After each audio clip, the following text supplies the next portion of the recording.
Hello everyone, welcome to शिक्षा मंत्रम। बच्चों, आज हम पढ़ेंगे एक बहुत ही इंटरेस्टिंग सी स्टोरी, आहमिंग the dragon who Guru.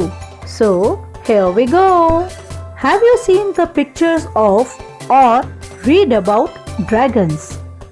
Read the following paragraph about dragons. बच्चों, क्या आपने कभी ड्रैगन की पिक्चर देखी है या कभी ड्रैगन के बारे में पढ़ा है? आपने टीवी या कार्टून में कभी ना कभी ड्रैगन के बारे में देखा या सुना होगा। तो हम एक पैराग्राफ रीड करते हैं और ड्रैगन्स के बारे में जानते हैं। Dragons are popular mythological animals in Japanese and Chinese culture. They are huge, powerful, snake-like creatures with green scaly skin, wings and red eyes. Dragons are said to blow fire and to fly. Stories from the Middle Ages say that knights would go out to fight dragons as a test of their bravery. Dragons are an important symbol in the Chinese New Year celebrations as they are said to bring good fortune and wealth. Dragons जापानी और Chinese संस्कृति का एक बहुत लोकप्रिय यानी कि popular पौराणिक जानवर है। माइथोलॉजिकल यानी कि पौराणिक। ये ड्रैगन्स बहुत विशाल, शक्तिशाली और सर्प यानी कि सांप जैसे प्राणी होते हैं जिनकी स्किन ग्रीन यानी कि हरी होती है और उन पर धारियां होती हैं। इनके पंख होते हैं और आंखें लाल होती हैं। ऐसा कहा जाता है कि ड्रैगन्स आग उगलते हैं और उड़ते हैं। मध्य युग यानी कि मिडिल एज की कहानियों में ऐसा कहा गया है कि योद्धा या शूरवीर अपनी वीरता को जांचने या टेस्ट करने के लिए ड्रैगन से लड़ने जाया करते थे। यानी कि अगर उन्हें अपनी वीरता की परीक्षा करनी है तो वे सबसे शक्तिशाली जानवर ड्रैगन से युद्ध करते थे और अगर वे उन्हें हरा देते थे तो इसका मतलब वे सबसे ज्यादा वीर कहलाते थे। चाइना के नए साल के जश्न में ड्रैगन्स एक महत्वपूर्ण संकेत या सिंबल्स होते हैं क्योंकि ऐसा माना जाता है कि वे सबके लिए अच्छा भाग्य और संपदा या समृद्धि लेकर आते हैं। Based on the description above and your own knowledge, draw and color a picture of a dragon.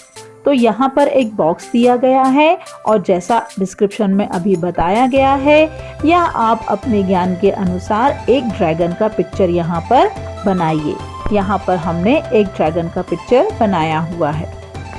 Would you like to meet a dragon? Do you think dragon children have problems? Meet Ahming, the little dragon, and listen to his problems in this story. क्या आप भी एक dragon से मिलना चाहते हैं? क्या आपको लगता है कि ड्रैगन्स के बच्चों की कुछ समस्याएं हैं? तो क्या हैं वे समस्याएं? एक छोटे से ड्रैगन आहमिंग से मिलते हैं और इस कहानी में सुनते हैं कि उसकी क्या प्रॉब्लम्स हैं। तो यहाँ पर एक छोटा सा ड्रैगन है जिसका कि नाम है आहमिंग। हम आज इसी की कहानी पढ़ेंगे। आहमिंग was a dragon, a very large green and black dragon. When he breathed, he puffed out a lot of smoke as if he had a great fire inside him. His eyes shone like rubies and his tail seemed to stretch for miles and miles. आहमिंग एक dragon था, एक बहुत बड़ा विशाल हरा और काला dragon. जब वह सांस लेता था तब बहुत सारा धुआं बाहर निकालता था जैसे कि उसके अंदर बहुत सी आग हो। उसकी आंखें रूबी पत्थर जैसी चमकती थीं, बिल्कुल लाल, और उसकी पूंछ मीलों लंबी फैली हुई थी, यानी कि काफी लंबी पूंछ थी उसकी। However, he had not always been so large and imposing. When he was only a few years old, he was very small and thin, with no tail at all. In fact, his mother was quite ashamed of him. I do wish Ahming would grow a little, she said to the other dragons. No one will ever be frightened of him. he will never be able to fight battles or look impressive in a procession. हालांकि वह हमेशा से इतना विशाल और ताकतवर नहीं था। जब वह कम उम्र का था वह बहुत ही छोटा और दुबला था। उसकी पूंछ भी नहीं थी। वास्तव में तब उसकी माँ उसके कारण शर्मिंदा होती थी। काश आहमिंग थोड़ा बड़ा हो जाता, ऐसा वह दूसरी मदर ड्रैगन से कहा करती थी।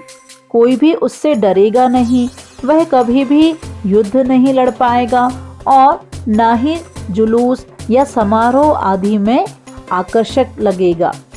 तो ऐसा आहमिंग की माँ बाकी की ड्रैगन मदर से शिकायतें करती रहती थी। This made Ahming very unhappy. He started to hide himself among the rocks and trees where no one could see him, and one day he decided to run away. इन सब बातों से आहमिंग बहुत नाखुश हो गया। उसने अपने आप को छिपाना शुरू कर दिया, कभी चट्टानों के पीछे, कभी पेड़ों के पीछे, जहाँ कोई उसे देख ना सके। और आखिर एक दिन उसने दूर भागने का निश्चय कर लिया, यानी कि उसने मन बना लिया कि अब वह सबसे दूर चला जाएगा। No one is really kind to me, he said to himself. I will find a new home where I can live happily all by myself, and I will be a kind, gentle dragon, even if I cannot be a large, beautiful and fierce one. किसी को मुझ पर दया नहीं आती। वह अपने आप से ही कहने लगा, मैं अपने लिए एक नया घर ढूंढ लूंगा जहां मैं खुशी से रह सकूं, और मैं एक दयालु और भला ड्रैगन बनूंगा। भले ही मैं बहुत विशाल न हो पाऊं, बहुत सुंदर न दिखूं, बहुत डरावना भी न हो पाऊं, लेकिन मैं एक अच्छा ड्रैगन बनकर दिखाऊंगा, ऐसा आहमिंग अपने आप से कहने लगा। So one night, with just the half moon shining, Ahming left home. He took the road which led over the hills far away. He felt a little sad and lonely, leaving all the other dragons he knew so well. But he was quite determined to make his own way out in the world. He was so small that he was able to take the little paths and tracks between the hills and across the rice fields, which would have been much too narrow for most of the dragons.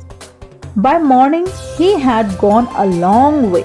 He slept under a banyan tree and waited until it was dark before moving on again. He traveled like this for several days, and soon he was a long, long way from his old home. तो जब आहमिंग ने घर छोड़ने का फैसला कर लिया, तब एक रात आधी चंद्रमा की रोशनी में ही आहमिंग ने घर छोड़ दिया। उसने दूर पहाड़ी की तरफ जाने वाले रास्ते को पकड़ लिया। अपनी जान पहचान वाले दूसरे ड्रैगन्स को छोड़कर अकेले जाने में वह बहुत दुखी महसूस कर रहा था, लेकिन उसने इस संसार में अपना रास्ता खुद बनाने का दृढ़ संकल्प कर लिया था, पक्का इरादा कर लिया था। वह बहुत छोटा था, इसलिए चावल के खेतों के पार पहाड़ी के छोटे छोटे रास्तों पर आसानी से चला जा रहा था। ये रास्ते बड़े बड़े ड्रैगन्स के चलने के लिए बहुत सक्रिय थे, लेकिन आहमिंग उन पर आसानी से चल रहा था। सुबह होने तक उसने एक लंबा रास्ता तय कर लिया था। फिर वह एक बनियान ट्री यानी कि बरगद के पेड़ के नीचे सो गया और फिर से अंधेरा होने का इंतजार करने लगा। इस तरह से कई दिनों तक वह यात्रा करता रहा और अपने पुराने घर से बहुत बहुत दूर आ गया। One morning he came to a place where tall trees grew on the top of a little hill. There was a huge rocky cave out of which a stream bubbled. Down below in the valley he could see a village with lots of houses. It was a lovely quiet place. एक सुबह वह एक छोटी सी पहाड़ी के सबसे ऊपर top पर आ गया। उस जगह पर लंबे लंबे पेड़ लगे हुए थे। वहां पर एक बहुत बड़ी गुफा थी जिसमें से नदी के बुलबुले निकल रहे थे और घाटी के नीचे उसे एक गांव दिखाई दिया जिसमें बहुत सारे घर थे। वह एक बहुत सुंदर और बहुत शांत जगह थी। I shall stay here forever and ever, said Ah Ming happily. So he settled down in the cave and made up his mind to be kind and good. Ah Ming ने खुशी से कहा, अब मैं हमेशा हमेशा यहीं रहूंगा। इसलिए वह उसी गुफा में बस गया, यानी कि रहने लगा, और उसने एक दयालु और भला ड्रैगन बनने का मन बना लिया। He ate green grass, wild fruits and blossoms that fell from the trees and the little mushrooms that sprang up on the hillside. Sometimes he found honey that the bees had left in a hollow tree, and he drank the cool bubbling water from the little stream. वह हरी भरी घास खाता था, जंगली फल, फूल जो भी पेड़ के नीचे गिर जाते थे वह खा लेता था। पहाड़ी पर छोटे छोटे से मशरूम भी गिर जाते थे तो वह उन्हें भी खा लेता था। कभी कभी वह पाता था कि मधुमक्खियों ने पेड़ों के तनों में शहद छोड़ दिया है तो वह शहद भी खा लेता था, और छोटी सी नदी जो उस गुफा में से निकलती थी उसके ठंडे ठंडे बबलिंग वाटर को वो पी लेता था। Weeks went by and Ah Ming felt very peaceful. No one came to disturb him. From the grassy mound outside his cave, he had a wonderful view of the village below him in the valley. He watched the children play. He heard the sound of music and bells. He saw the street stalls and everyone going shopping. He watched the carts, wagons, and rickshaws moving along the road. During festivals and holidays, banners, paper lanterns and flags filled the narrow streets with color. कई हफ्ते बीत गए और Ah Ming बहुत शांति महसूस कर रहा था। कोई उसे परेशान करने नहीं आता था, डिस्टर्ब भी नहीं करता था, और अपनी गुफा के बाहर हरे भरे घास के टीले से घाटी के नीचे गांव का दृश्य उसे बहुत अच्छा लगता था। वह बच्चों को खेलता हुआ देखता था और संगीत और घंटियों की आवाज सुनता था। वह देखता था कि सड़क पर दुकानें लगी हुई हैं और सभी लोग खरीदी करने जा रहे हैं। वह गाड़ियों को, वैगन्स को और रिक्शा भी देखता था सड़क पर चलते हुए, और त्योहारों और छुट्टी के दौरान बैनर्स या पेपर लैंटर्न यानी कि कागज की लालटेन और झंडे उस सड़क को एकदम कलरफुल और रंगीन बना देते थे या रंगों से भर देते थे। One bright sunny morning, Ah Ming decided he would go down to the village and make friends with everyone. He felt sure they would like him. I am such a tiny dragon, he said to himself, that even the children will want to play with me. एक चमकीली सुबह यानी कि बहुत sunny morning थी, यानी कि सूरज निकला हुआ था, तो Ah Ming ने यह डिसाइड किया कि वह नीचे गांव में जाएगा और सबको अपना दोस्त बनाएगा। उसने सोचा कि गांव वाले उसे पसंद करेंगे। उसने अपने आप से कहा कि मैं इतना छोटा सा ड्रैगन हूँ कि बच्चे भी मेरे साथ खेलना चाहेंगे। So when the sun was high in the sky and the street was full of noisy activities, Ah Ming suddenly appeared. He expected everyone to come running to meet him, to stroke his head, to admire his colors and to ask his name. Instead, there was the most terrible confusion. People dropped everything and ran. Doors were slammed and bolted, windows closed, and mothers hid their children. In a moment, the street was empty. इसलिए जब सूर्य आसमान में एकदम sir के ऊपर था और गांव की सड़क रोजाना की तरह शोर शराबे से भरी थी, Ah Ming तभी अचानक प्रकट हो गया। उसे उम्मीद थी कि सब कोई उससे मिलने आएंगे, उसके सिर पर थपथपाएंगे, उसके कलर की यानी उसके रंग रूप की तारीफ करेंगे और उसका नाम पूछेंगे। पर इन सब के बजाय वहां एक भयानक भ्रम की स्थिति आ गई, यानी कि लोगों को समझ नहीं आ रहा था कि ये कौन है, कहां से आया है। लोगों ने सारा सामान हाथों से जैसा था वैसा छोड़ा और भागे। दरवाजे बंद कर लिए और उस पर बोल्ट लगा लिया। खिड़कियां भी बंद कर ली गईं और माओ ने तो अपने बच्चों को छिपा लिया। एक ही पल में पूरी सड़क एकदम खाली हो गई, सुनसान हो गई। ओ dear, whatever is the matter, said Ah-Ming. Surely they can't be frightened of me. Ah-Ming ने कहा, ओ डियर, प्रिय लोगों, क्या बात है। फिर वह सोचता है कि उन्हें मुझसे डरना नहीं चाहिए था। He walked very slowly and carefully down the village street until he came to the village fountain with its lovely clear pool of water. Sitting on the low wall around the pool was a small boy.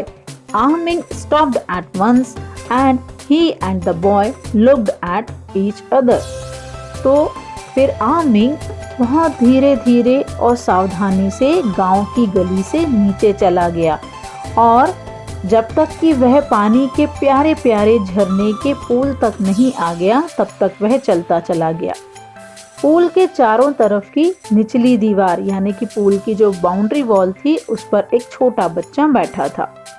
Ah-Ming वहां एक बार रुका और उसने बच्चे को और बच्चे ने उसे यानी कि दोनों ने एक दूसरे को देखा। Why has everybody run away? asked Ah-Ming. I'm not going to hurt anyone after all. I'm just a very tiny dragon. Ah-Ming ने उस बच्चे से पूछा, हर कोई भला क्यों भाग गया? मैं किसी को भी चोट नहीं पहुंचाने वाला, मैं तो एक छोटा सा ड्रैगन हूँ। Really? said the little boy in surprise. I'm afraid everyone was very frightened of you. They thought you were going to eat them up. I nearly ran away myself. But my grandfather had been telling me such wonderful old stories about dragons. I thought I would stay and see what you really looked like. How very large you are. सच? छोटे से लड़के ने आश्चर्य से कहा, मुझे डर है कि हर कोई तुमसे बहुत डरा हुआ है। उन्हें लगा कि तुम उन्हें खाने जा रहे हो। मैं भी लगभग भागने ही वाला था, लेकिन मेरे दादाजी ने मुझे ड्रैगन के बारे में बहुत अद्भुत कहानियां यानी वंडरफुल स्टोरीज सुनाते रहते थे। मैंने सोचा कि मुझे रुकना चाहिए और देखना चाहिए कि वास्तव में तुम कैसे दिखते हो। तुम तो कितने बड़े हो। Large? said Ah-Ming in astonishment. Me? He shook his head. Why? I'm perhaps the smallest dragon in the world. That's why I had to leave home. बड़ा? Ah-Ming ने अचंभित होते हुए कहा, मैं? छोटे बच्चे ने अपना सिर हिलाया। हाँ। Ah-Ming कहता है, क्यों? मैं तो शायद दुनिया का सबसे छोटा ड्रैगन हूँ, इसीलिए तो मुझे अपना घर छोड़ना पड़ा था। You have made a big mistake, said the small boy. Just take a look at yourself.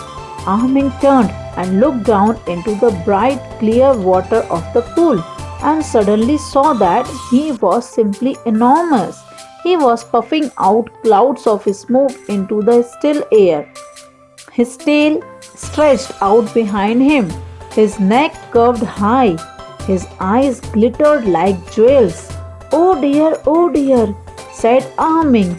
What has happened to me? तब छोटे लड़के ने कहा, तुमने बहुत बड़ी गलती की है, जरा एक बार अपने आप को देखो। Ah-Ming मुड़ा और पुल के साफ चमकीले पानी में अपने आप को देखा और जब अचानक उसने देखा कि वह एक बहुत विशाल ड्रैगन हो गया था। वह थमी हुई हवा में धुएं के बादल उगल रहा था। उसकी पूंछ उसके पीछे बहुत लंबी हो गई थी। उसकी गर्दन बहुत ऊंची मुड़ गई थी। उसकी आंखें रत्नों की तरह चमक रही थी। ओ डियर, मिंग ने कहा, मुझे क्या हो गया है ये? You look simply beautiful, a real dragon, said the small boy. If you honestly don't eat up people, I will hurry off and tell them all that you are quite harmless. They will come out of their houses and look at you, he added. छोटा बच्चा कहता है, तुम तो बहुत सुंदर एक वास्तविक ड्रैगन दिखते हो। यदि तुम ईमानदारी से ये कहो कि तुम लोगों को नहीं खाओगे, तो मैं जल्दी से सब लोगों को तुम्हारे बारे में बता दूंगा कि तुम बिल्कुल हानि रहित या हार्मलेस ड्रैगन हो। साथ ही वह बोला कि वे सभी लोग अपने घरों से बाहर निकलेंगे और तुम्हें देखेंगे। In a short time, Ming was surrounded by an admiring crowd. The children climbed on his back. Little boys sat on his tail. Babies were held up to stroke his cheeks. He felt very happy. Everybody really liked him. और थोड़ी देर में फिर Ming एक प्रशंसनीय भीड़ से घिर जाता है, यानी कि सब लोग उसकी बड़ी तारीफ कर रहे थे। बच्चे उसकी पीठ पर चढ़ जाते हैं, छोटे छोटे बच्चे उसकी पूंछ पर चढ़ जाते हैं और बहुत छोटे छोटे से बेबीज उसके गालों को सहलाते हैं और वह बहुत खुशी अनुभव करता है कि सब लोगों ने उसे पसंद किया। After a lot of talk and discussion, the village council decided to adopt Ming as their special dragon. So nearly every day he came down from his cave and stretched out on the village street. He took up a great deal of room, but he was very careful not to knock down any of the stalls, and the children were able to play the most exciting games, jumping over his back and sliding down his tail. फिर बहुत सी चर्चाओं के बाद गांव की समिति ने तय किया कि वे मिंग को अपने खास ड्रैगन के तौर पर गोद लेंगे। तब लगभग हर दिन मिंग अपनी गुफा के नीचे आता और गांव की सड़कों पर चलता। उसे चलने के लिए बहुत जगह लगती थी, पर वह बहुत सावधानी रखता था कि कोई भी दुकान उसके नीचे न दब जाए और बच्चे अपना सबसे पसंदीदा खेल खेल सकते थे, और वह खेल था उसके पीठ पर चढ़ना और उसकी पूंछ से नीचे फिसलना, बिल्कुल एक स्लाइड की तरह। His fame soon spread abroad and people came from far and wide to see him. जल्द ही उसकी ख्याति दूर दूर तक फैल गई और दूर दराजों के लोग उसे देखने के लिए आने लगे। Ming was very happy. At festivals and holidays, he always led the processions. He was gentle and good-tempered with the children and polite to everyone. Luckily, he stopped growing, though he got rather fat. He is living there to this day, a contented and satisfied dragon. Ming बहुत खुश था। त्योहारों में, छुट्टियों में वह जुलूस में सबसे आगे चलता था। वह एक बहुत भला और सरल स्वभावी और सब बच्चों के लिए बहुत अच्छा ड्रैगन बन गया था। वह सभी लोगों से बहुत विनम्र था। भाग्य से वह और आगे बढ़ना बंद हो गया था, हालांकि वह थोड़ा मोटा हो गया था। तब से वह आज तक वहीं रह रहा है, एक संतुष्ट और सुखी ड्रैगन। तो बच्चों, कैसी लगी आपको ये कहानी? अच्छी लगी ना? मज़ेदार थी? तो अगर आपको ये वीडियो पसंद आया है, ये कहानी पसंद आई है, तो इस वीडियो को लाइक और शेयर करें, और हाँ, इस चैनल को सब्सक्राइब करना बिल्कुल भी ना भूलें। तो मिलते हैं एक नए वीडियो में नई कहानी के साथ। तब तक के लिए बाय बाय।